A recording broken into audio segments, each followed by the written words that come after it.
नमस्कार। आज की हमारी कहानी है निर्णय। उस 5 मंजिली बिल्डिंग की तरफ मेरी कई दिनों से नज़र थी। इसका कारण वह महिला थी जो जाने क्यों पहली ही नज़र में मुझे आकर्षित कर गई थी।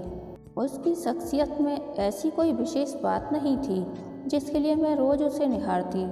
ढलान की तरफ बढ़ती हुई उम्र, पर चाल में एक आत्मविश्वास। निस्संदेह वह छात्रा तो नहीं लगती थी, जरूर कहीं नौकरी करती होगी। मैं अक्सर सोचती, अमन तो 10 बजे घर से निकल जाती। मैं दफ्तर के लिए 11 बजे घर से निकलती थी। वैसे भी अखबार का दफ्तर कायदे से 12 बजे से पहले शुरू नहीं होता। हाँ, तो मैं बात उस युवती की ही कर रही थी। उसमें ऐसा कुछ विशेष था जो मुझे आकर्षित करता, लेकिन उसका रूप, पहनावा उसके घर के वातावरण से तनिक भी मेल न खाता। जब मेरी भाई रूपा ने यह बताया कि यह महिला अपने माता पिता के साथ रहती है, तो उसके बारे में जानने के लिए मैं और भी उत्सुक हो गई। हल्के रंग की साड़ी, गले में मंगलसूत्र एवं भरी हुई मांग देखकर उसके सुहागन होने का जो मापदंड मैंने बनाया था, वह अब टूटता सा महसूस हुआ। युवती पिछले 20 वर्षों से अपने माता पिता के साथ रह रही थी। अचानक एक दिन उस युवती से मुलाकात हो गई। कैंपस के अंदर मिसेज माथुर के बेटे के जन्मदिन का उत्सव था। उन्होंने सभी को आमंत्रित किया था।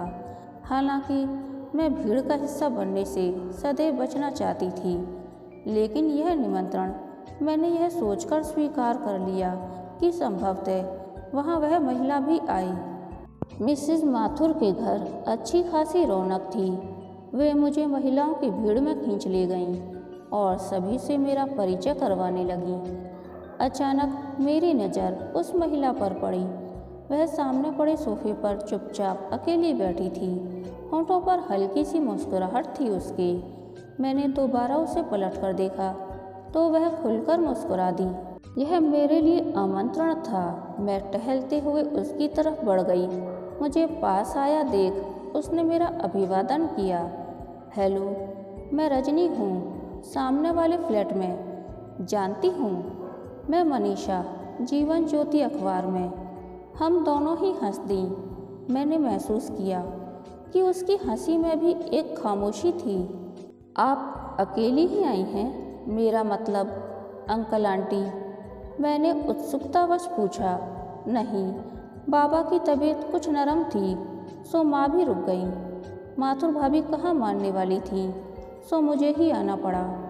लेकिन आप यहाँ, आपका समय तो काफ़ी कीमती। नहीं, ऐसा कुछ नहीं है। आप भी जॉब करती हैं? मैंने उसके बारे में कुछ जानने की गरज से पूछा। हाँ, न्यू लाइफ इंश्योरेंस में, प्राइवेट। इस तरह की इंश्योरेंस कंपनी की हालत तो काफ़ी खस्ता चल रही है। हाँ, पर हमारी कंपनी की रेपुटेशन काफ़ी अच्छी है। रजनी की बातों में आत्मविश्वास की झलक थी। तभी मिसेज माथुर वहां आ गईं। बैरेज से हमारे सामने ठंडा पेय रखवाया, फिर थोड़ी देर बात करती रहीं। मिसेज राव, हमें बहुत अच्छा लगा कि आप आईं। शादी से पहले मैं भी थोड़ा बहुत लिखती थी, पर अब तो। अच्छा मिसेज राव, आपकी शादी को कितना समय हुआ? 4 वर्ष। भाई साहब ने कभी लिखने से रोका नहीं? नहीं, हम शादी से पहले एक दूसरे से अच्छी तरह परिचित हो गए थे। अब तो यह हमारा पेशा है। तभी उन्हें किसी ने आवाज़ दी तो वह एक्सक्यूज मी कहकर उधर चल दी। ये महिलाएं अपना भाग्य पुरुष की मानसिकता से जोड़कर क्यों चलती हैं? मैं बोल ही पड़ी, शायद यही नियति हो। रजनी के स्वर पर मैं चौंक पड़ी। तो क्या रजनी भी? तभी अमन मुझे ढूंढते हुए वहां आए और हम खाना खाकर शीघ्र ही घर लौट गए। उस दिन के बाद कई दिनों तक मेरी रजनी से मुलाकात नहीं हुई। एक दिन अचानक बारिश शुरू हो गई। मैंने रेनकोट भी नहीं रखा था। तभी सड़क पर रजनी दिख गई। मैंने उसे देखा तो स्कूटर रोक दिया। आज कोई रिक्शा वाला इधर आने को तैयार ही नहीं हुआ। रजनी बोली, बैठिए, मैं भी तो वहीं चल रही हूँ। उसे उसके फ्लैट के सामने उतारा तो उसने कहा, अंदर आइए, एक एक प्याला कॉफ़ी हो जाए। नहीं रजनी, बहुत भीग गई हूँ, अब चलूँगी। कल तो आपका ऑफ रहेगा ना? हाँ, मैं आऊँगी, श्योर कहकर मैं आगे बढ़ गई। सच कहूँ तो रजनी से मिलने की चाह मुझे ज़्यादा थी। मैं उसके अतीत का वह टुकड़ा पढ़ना चाहती थी जिसकी वजह से सुहागन होते हुए भी वह पति के स्थान पर माँ एवं पिता के साथ अपना जीवन बिता रही है। दूसरे दिन मैं देर से सोकर उठी। अमन के जाने के बाद मैं फूलों की कटाई छटाई में लग गई। एक ताज़ा समाचार जिसकी कवर स्टोरी मैंने रात में तैयार की थी, उसे दफ्तर फ़ोन करके चपरासी को बुलवाकर उसके हाथ भेजा। अब मैं सारे दिन के लिए फ्री थी। उस पल मेरे दिमाग से रजनी निकल चुकी थी। अब मैं शाम तक का समय अपने हिसाब से बिताना चाहती थी। बेगम अख्तर का कैसेट लगाकर मैं ड्राइंग रूम में नीचे पड़े गद्दे पर ही लेट गई। तभी दरवाजे की घंटी बजी। गीले खुले केश में रजनी मेरे सामने खड़ी थी। उस समय रजनी का वह रूप मुझे अपने समय की मशहूर अभिनेत्री नूतन की याद दिला गया। हल्के चेक की साड़ी, लंबे बाल, गोल बिंदी। हाँ, एक फ़र्क था, गले में मंगलसूत्र भी था रजनी के, और मांग में सिंदूर भी। आइए ना, मैंने मुस्कुराकर उसका स्वागत किया। कमरे में दाखिल होते ही उसने चारों तरफ नज़रें दौड़ाईं। हमारे ड्राइंग रूम में कुछ खास ना था, ना बड़ा सोफ़ा, ना कीमती वॉल पीस। ज़मीन पर मोटा गद्दा, 4 कुर्सियाँ और एक टीवी। डेक पर गज़ल की मधुर धुन बज रही थी। इतनी शांति है यहाँ, और यह आवाज़। आपको भी गज़लों का शौक़ है? हाँ, इस स्तरीय गज़लों का, जो दर्द व कशिश बेगम अख्तर की इस गज़ल में है। वह मैं किसी को क्रिटिसाइज़ नहीं कर रही, पर मैं हंसकर बोली। रजनी भी हंस पड़ी। मेरे एवं रजनी के बीच पसरी औपचारिकता की दीवार धीमे धीमे गिरने लगी थी। छुट्टी का सारा दिन आप कैसे बिताती हैं? रजनी ने पूछा। बस यूं ही, जैसे आज आप आ गईं। अगर हम तुमसे काम चलाएं तो क्या नहीं चलेगा? ठीक है, मैं फिर हंसती। रजनी गद्दे पर कुशन का टेक लगाए आंखें मूंदे काफ़ी देर तक गज़ल सुनती रही, और मैं उसे निहारती रही। उसके एक एक पल में बीते सच को तलाशने की कोशिश करती रही। ओह, मैं तो डूब ही गई थी। हाँ, इन गज़लों में डूबकर अक्सर लोग अपना दर्द ही ढूंढते हैं। आप तो कहानियाँ भी लिखती हैं। क्या आदमी के दर्द को आप कागज़ पर ईमानदारी से उतार लेती हैं? क्यों नहीं, बशर्ते कहानी में कोई दुराव छिपाव ना हो।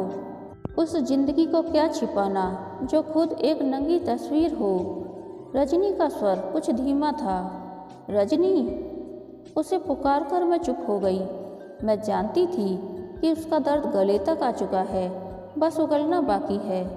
मनीषा, मैं तुम्हें कुछ बताने आई थी, अपने जीवन की कुछ सच्चाई। मुझे लगा मेरा जीवन, मेरी जिंदगी एक कहानी बनकर लोगों के सामने पहुँचे, ताकि फिर कोई और रजनी न चली जाए। बस मैं यही चाहती हूँ। फिर रजनी बोलती गई और मैं सुनती रही। मेरी शादी बाबा ने 19वें वर्ष में कर दी। कलकत्ता से हमारा परिवार 60 वर्ष पूर्व दिल्ली आ गया था। सीधी सादी जिंदगी थी हमारी। हम 2 बहनें और 2 भाई थे। बड़ी होने के नाते मेरी शादी बाबा ने जल्दी कर दी। बाबा ने खूब सारा दहेज दिया। विवाह के बाद जब ससुराल गई तो सास कुछ बुझी बुझी सी लगी। मुझे देखने राजेश की बहन एवं माँ आई थीं। राजेश ने ना मुझे देखा था, न मैंने राजेश को। विवाह के बीच भी राजेश ने मुझे देखने का कोई उत्साह न दिखाया था, और मैंने इसे उनका संकोच समझ लिया था। पर वहाँ तो उत्साह नाम की कोई चीज़ ही नहीं थी। सारे नाते रिश्तेदार विवाह की तामझाम से थक कर जल्दी ही सो गए थे। शायद मुझे आश्चर्य हुआ, यह कैसा स्वागत है नई बहू का। पहली रात के बारे में जो कुछ पढ़ा या देखा था वह टूटता सा नजर आया। न कमरे में फूलों की लड़ियाँ, न प्यार की खुशबू। अचानक बाहर जोर जोर से बादल गरजने लगे। मैं खिड़की बंद करने के लिए उठी ही थी कि रजनी ने मुझे फिर रोक दिया। नहीं मनीषा, रहने दो, अच्छी लग रही है यह गरज। उस दिन भी ऐसी ही गरज भरी बारिश हो रही थी। राजेश काफ़ी देर बाद कमरे में आए थे। मैं पलंग से उठने का प्रयास करने लगी, पर राजेश ने रोक दिया। बैठी रहो। वह मुझसे कुछ दूर बैठ गए। उनका शरीर हल्का हल्का कांप रहा था। काफ़ी देर वह शांत बैठे रहे। मैं नई नवेली भला पहले कैसे बोलती, पर मन ही मन यह जरूर सोच रही थी कि राजेश शायद नर्वस हो रहे हैं। वह धीमे से बोले, आजकल मेरा कुछ परहेज चल रहा है, इसीलिए। और करवट बदलकर सो गए। मेरी समझ में कुछ नहीं आया। यह कैसी सुहागरात है? पति से यह कैसा प्रथम मिलन है? यह कैसा परहेज है जो पत्नी की मांग तो भर सकता है, परंतु उसके हाथ तक को स्पर्श नहीं कर सकता? क्या शारीरिक संपर्क ही सुहागरात की आधारशिला है?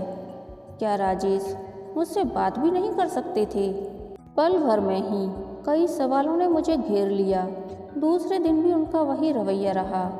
सासू माँ मुझे दूसरे दिन काफ़ी ध्यान से देखती रहीं। राजेश दिन भर मुझे नज़र नहीं आई। रात में भी मजबूरी में ही कमरे में आई। ससुर का लोहे का व्यवसाय था। एक बहन ब्याहनी थी। मुझे लगा घर में ज़रूर कोई विशेष खिचड़ी पक रही है, जिससे मुझे दूर रखा जा रहा है। ससुर को घर से कुछ लेना देना नहीं था। सास आकर 2-4 मिनट बैठकर बेटी की शादी का रोना रो जाती। मुझसे यह कहलवाने का प्रयास किया जाता कि दहेज का सारा सामान ननद को दे दूं। लगभग 15 दिनों बाद एक दिन मैंने हिम्मत करके राजेश से पूछ ही लिया, यह किस तरह का परहेज बताया है डॉक्टर ने आपको? राजेश पहले तो चौंके, फिर संभल कर बोले, बस 2-4 दिन की बात और है। एक शाम वह मेरे लिए गजरा लेकर आई। प्यार भरी बातें भी की मुझसे। फिर पलंग पर लेट गए। उनके हाथ धीमे धीमे मेरे शरीर पर चलने लगे। तुम अपने जेवर कहाँ रखती हो? मुझे करीब खींचकर राजेश ने पूछा। यहीं अलमारी में। मैं प्रेम के प्रथम स्पर्श में डूबी थी। कल माँ के साथ जाकर लॉकर में रखाना, कहकर वह उठे और गुस्लखाने में चले गए। मैं उनके लौटने का इंतजार करती रही। राजेश का क्षणिक स्पर्श मुझ में उत्तेजना जगा गया था। काफ़ी देर हो गई, राजेश नहीं लौटे तो मुझे चिंता होने लगी कि कहीं राजेश गुस्लखाने में गिर तो नहीं गए। मैं झटके से उठी और गुस्लखाने तक पहुंच गई। राजेश का उस पल का रूप देखकर मैं शर्म एवं अपमान से गड़ गई। कमर से अप्राकृतिक पुरुषत्व की बेल्ट बांध वह सामने खड़े थे। मैं मुंह छुपाकर भाग आई। अब मुझे समझ में आ गया कि राजेश मुझसे दूरी क्यों बनाए रखते हैं। यह शादी उन लोगों ने मात्र पैसे एवं दहेज के लिए की थी। एक युवती की इच्छा आकांक्षाओं को रौंदा था उनके परिवार ने। बाद में सास ने ही बताया कि बचपन से कुसंगति का शिकार होकर राजेश कम उम्र से ही स्त्री संगत के योग्य नहीं रह गए थे। काफ़ी इलाज हुआ पर व्यर्थ। घर वालों ने सोचा शादी के बाद शायद राजेश ठीक हो जाएं। हाँ, यह सच है मनीषा कि ऐसे केस में पत्नी को विश्वास में लेकर यदि पति प्रयास करे तो वह धीरे धीरे पूर्ण पुरुष हो जाता है। पर राजेश ने ना तो दृढ़ इच्छा शक्ति से इस बीमारी का सामना किया, ना मुझे विश्वास में लिया। उस दिन के बाद से मैं राजेश को क्षमा नहीं कर पाई, क्योंकि उसने पति पत्नी के रिश्ते को सिर्फ शारीरिक स्तर पर परखा था। मैं लौट आई तब से बाबा माँ के साथ हूँ। सारे भाई अपने अपने परिवार में खुश हैं। बहन बहनोई दुबई में हैं। तुमने फिर कोई प्रयास नहीं किया? नहीं मनीषा, अब मुझे पुरुष जाति से ही वितृष्णा हो गई है। सच पूछो मनीषा तो अब मुझे राजेश से भी नफरत नहीं है, बल्कि दया आती है उस पर। शायद पुरुष के अहम ने उसे सच बताने से रोक दिया था। तुम क्या अब भी उसके साथ हो? मेरा मतलब है पत्नी हो। शायद मैंने उसे तलाक नहीं दिया है। और वह, क्या तुम दोनों अभी मिलते हो? कैसी बात करती हो मनीषा? मैं तो सालों से ये भी नहीं जानती कि वह कहाँ, किस हाल में है। तब जब मन और शरीर उससे विमुख हो चुका है, तो फिर तुम्हारे गले में यह मंगलसूत्र क्यों? मेरे करारे प्रश्न से रजनी चौंक पड़ी, फिर बोली, पता नहीं, कभी उतारने का ख्याल ही नहीं आया। माँ तो मुझसे व्रत भी करवाती रही, मैंने भी कभी विरोध नहीं किया, इसे ही नियति मान लिया। मैं चुप रही। रजनी उठी और जाते जाते बोली, यह कहानी तुम जरूर लिखना, चलती हूँ। सच बताओ रजनी, तुम्हें नफरत सिर्फ राजेश से है या समूचे पुरुष वर्ग से? मेरी बात पर वह आश्चर्य से पलटी, आंखें डबडबाईं। तुम्हें भी मुझसे घृणा हो रही है? नहीं, क्रोध आ रहा है। इतनी लंबी जिंदगी तुमने काले मोतियों के मंगलसूत्र के सहारे बिता दी। आखिर तुम्हारा कसूर क्या था? तुमने नए सिरे से जिंदगी क्यों नहीं शुरू की? बस ध्यान ही नहीं रहा। इस मंगलसूत्र को देखती रही, लोग मुझे विवाहित समझते रहे। रजनी, मैंने उसके दोनों कंधे थामकर सीधे उसकी आंखों में झांका। जिंदगी से भागकर नहीं, लड़कर जियो। जिंदगी का जो हिस्सा बीत गया वह एक दुखद सपना था। ऐसे सपनों को भुला देते हैं। तुम खुद अपने लिए जियो। अपनी जिंदगी का निर्णय तुम्हारा अपना है, सिर्फ तुम्हारा। तुम मन एवं तन दोनों से पवित्र हो, फिर अपने लिए यह घृणा कैसी? यह मंगलसूत्र उतार दो रजनी।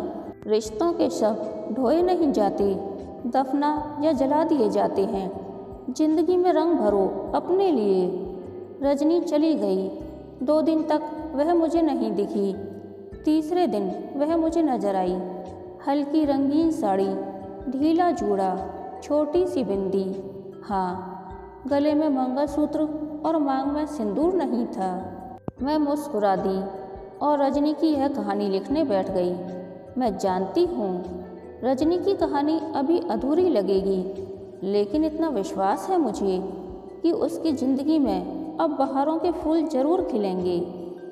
कहानी के अंत तक बने रहने के लिए धन्यवाद। यह कहानी आपको कैसी लगी, प्लीज़ कमेंट करके बताइए।